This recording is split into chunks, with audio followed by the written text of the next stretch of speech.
বিষয় সবসময় মনে রাখতে হবে যে হিন্দু এবং হিন্দুত্ববাদ এই দুটো জিনিসকে এক করে ফেলা যাবে না।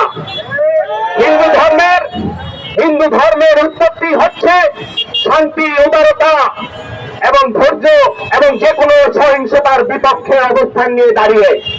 কিন্তু আমরা যখন দেখি যে যখন একদল আরেক দলের উপর ছুরি চাপাতি রান্দা নিয়ে ছাপিয়ে পড়ে প্রকাশ্য দিবালোকে একজন আরেকজনকে হত্যা করে, তখনই বুঝতে হবে যে এখানে হিন্দু নাই, এখানে হিন্দুর স্বার্থের কোনো কথা জড়িত নাই।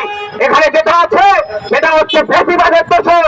এরা সবাই এই ফ্যাসিবাদের দোসররাই তাদের যে কাঙ্ক্ষিত লক্ষ্য, সেই কাঙ্ক্ষিত লক্ষ্য পূরণের জন্য এখনো পর্যন্ত নানা রকম অপচেষ্টা করে যাচ্ছে।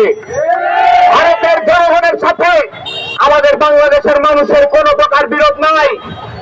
ভারতের জনগণকে আমরা দেখেছি কিভাবে তারা আমাদের এই ফ্যাসিবাদ বিরোধী যে আন্দোলন চলেছে সেই আন্দোলনে তারা সংহতি জানিয়েছেন।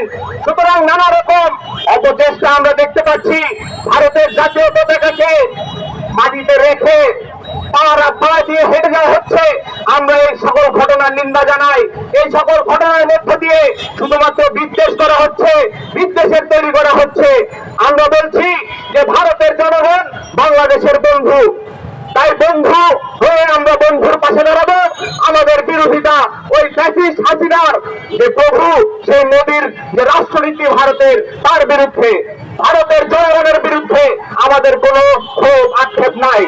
বন্ধুগণ, আমরা সেই সকল অপতৎপরতা রুখে দেওয়ার জন্য বাংলাদেশের আপামর ছাত্র সমাজ এবং জনসাধারণের প্রতি আহ্বান জানাই। বন্ধুগণ, আমাদের এই সংহতি যাত্রার এই পর্যায়ে আজকের এই সংহতি যাত্রার সমাপ্তি